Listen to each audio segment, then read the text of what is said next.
kasih nama Trengginas itu biar inilah bagian dari Polda Aceh untuk membangun kesadaran berolahraga dan sebagainya.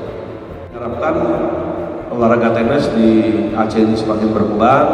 Silakan Pak Barman dikelola bersama dengan instansi terkait, bisa menjadi ajang silaturahmi antar instansi, membangun sinergi kolaborasitas, dan semoga bermanfaat.